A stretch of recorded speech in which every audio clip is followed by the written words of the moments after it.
À présent, je voudrais inviter Sylvain Louradour, le Chief Creative Officer de NetExplo, qui va nous dresser le panorama des technologies de décarbonation les plus prometteuses. Je vais juste récupérer votre livre qui est ici.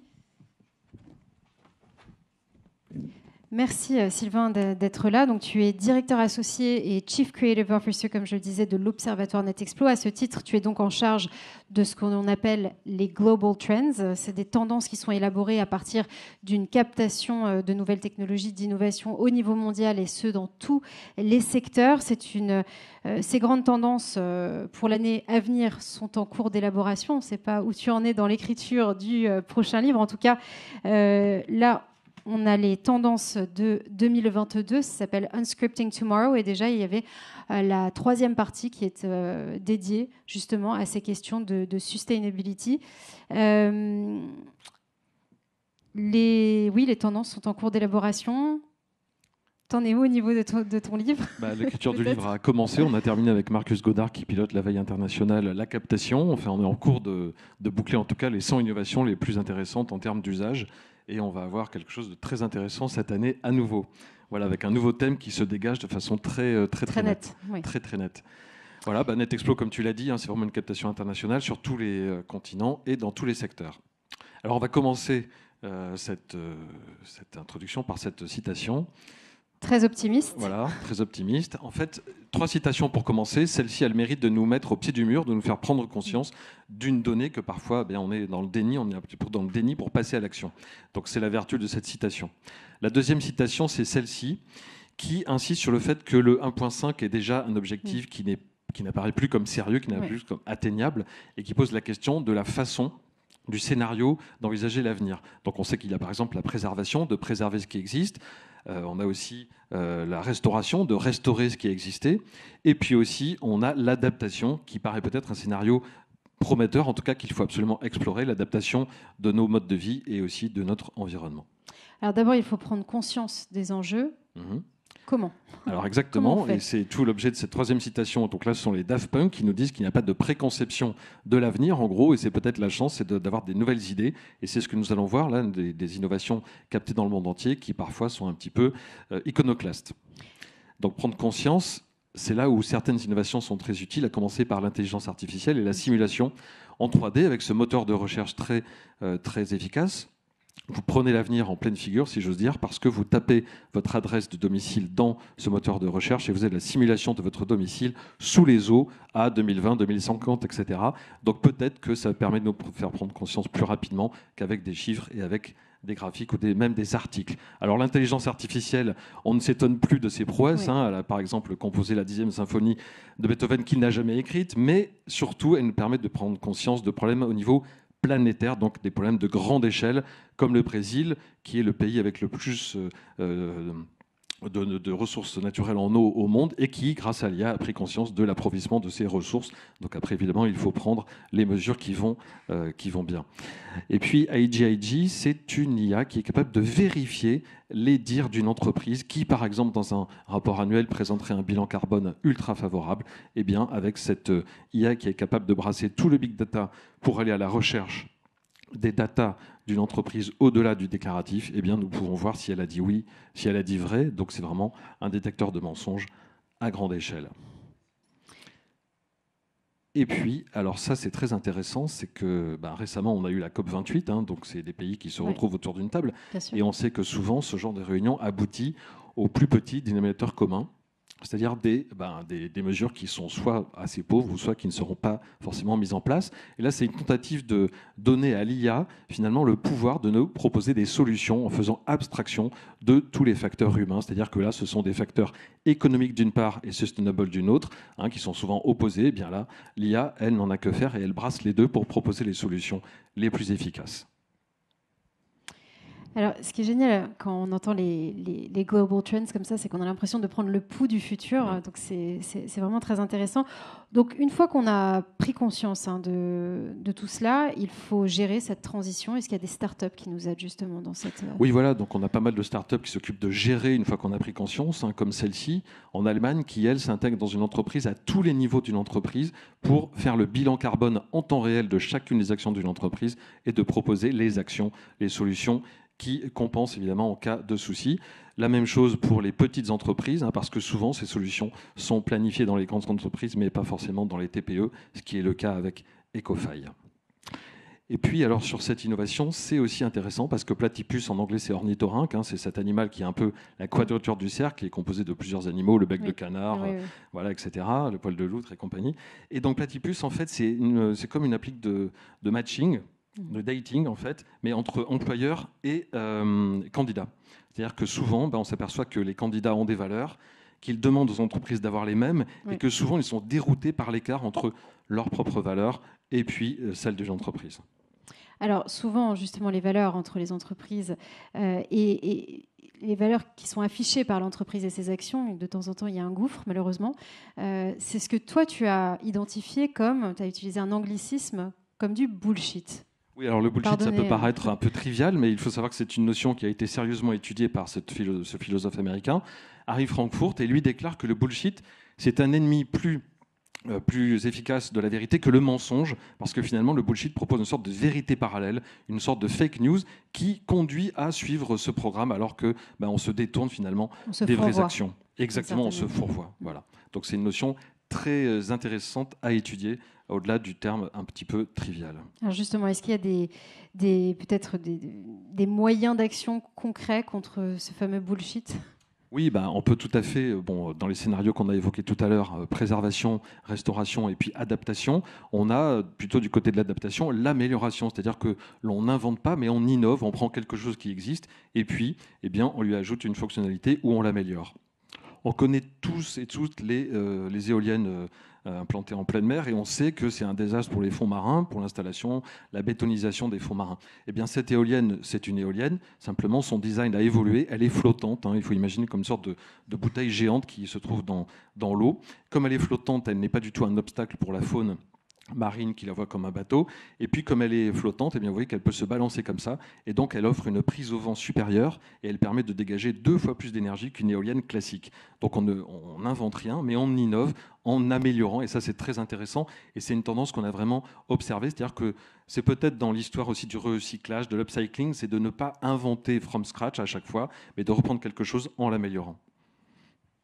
Alors, on a quand même l'impression qu'on est une grande part d'expérimentation encore. Oui, tout à fait. Et il faut savoir aussi que souvent des théories passent dans le concret, comme par exemple celle-ci, qui depuis longtemps disait qu'on pouvait capter de l'énergie solaire la nuit. Donc c'est possible en captant les infrarouges d'une ville ou bien de personnes. Donc ça ouvre aussi des perspectives très intéressantes, parce que l'énergie solaire, il suffit de la pousser un petit peu plus loin, de pousser les curseurs pour pouvoir faire de l'énergie solaire la nuit. Expérimentation, comme tu le disais, avec cette chercheuse américaine en Oregon qui s'aperçoit évidemment que les feuilles des arbres absorbent le CO2, mais peut-être pas assez rapidement. C'est le problème de la végétation naturelle. Et donc elle s'est dit, je vais faire pousser les végétaux 2 fois plus vite avec une surface de feuilles 2 fois plus grande. Et donc évidemment, ce végétal absorbe 2 fois plus de CO2. Donc c'est vraiment de l'expérimentation dont il s'agit.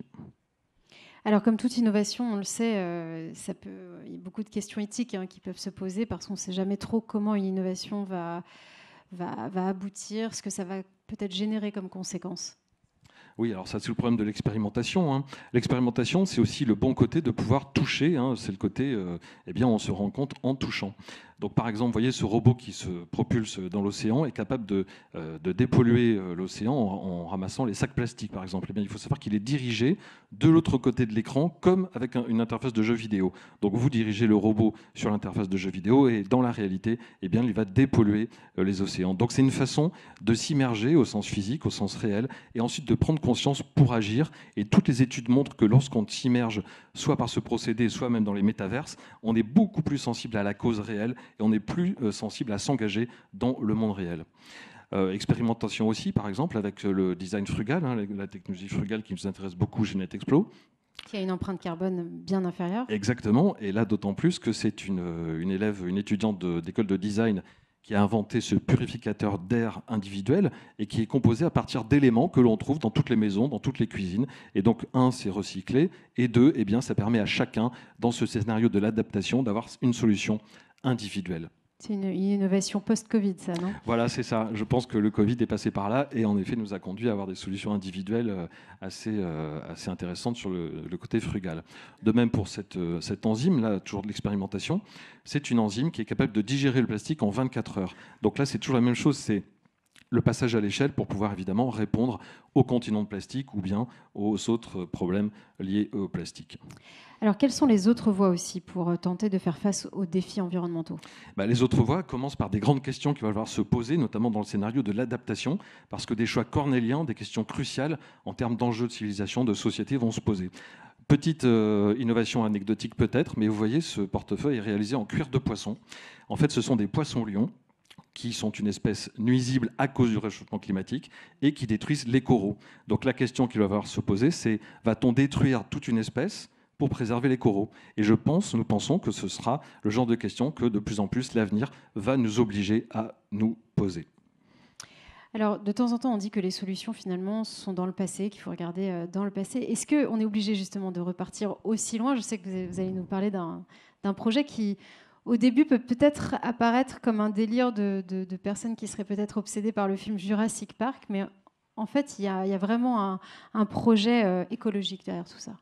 Exactement, donc là c'est la restauration, hein, c'est de restaurer ce qui existait. Donc on commence sous les océans avec des algues qui sont ingénierées, qui sont vraiment cultivées dans une ferme géante, processées par IA et ensuite immergées. C'est le kelp, hein, c'est une algue qui est capable d'absorber beaucoup de CO2. Et l'innovation dont tu parlais, c'est vraiment cette innovation spectaculaire créée par des chercheurs d'Harvard, enfin en cours de développement, c'est de ressusciter le mammouth. Pas encore, mais le projet est bel et bien là. Alors pourquoi ressusciter un mammouth? Eh bien le mammouth, de par sa taille, écrase les arbres, les herbes, les mousses, etc., compacte le sol, et notamment le permafrost en Sibérie.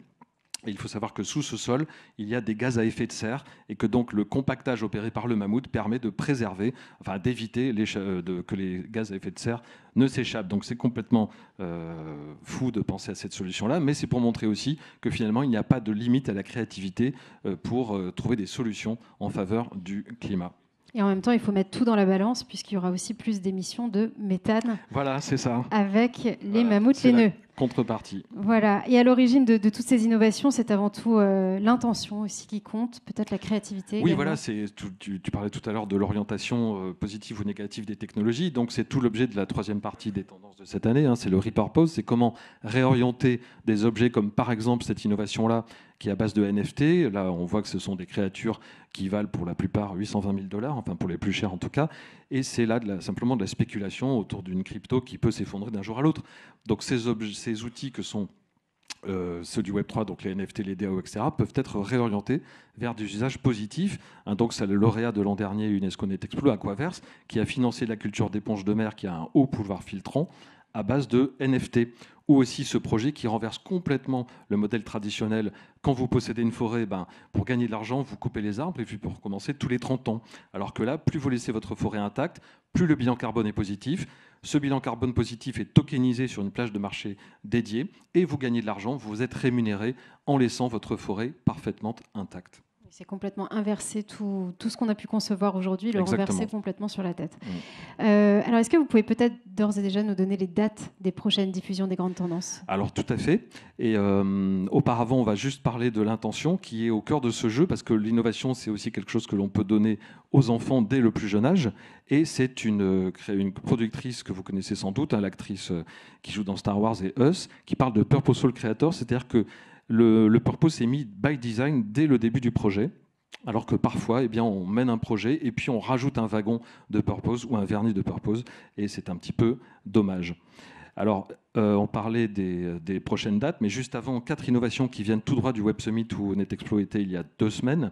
Donc ça, c'est la gamification en interne d'une entreprise en faveur du climat. C'est-à-dire qu'on sait que la gamification, c'est un processus extrêmement, on l'a vu ce matin encore, hein, mais extrêmement efficace pour engager toute une population interne parce que, des récompenses, des rôles, des attributions, des parcours fléchés. Donc la gamification aussi par cette innovation qui, elle, s'attaque aux data concernant le bilan carbone. Donc nouvelle application de gamification qu'on a trouvée au Web Summit. Et il y a encore 2.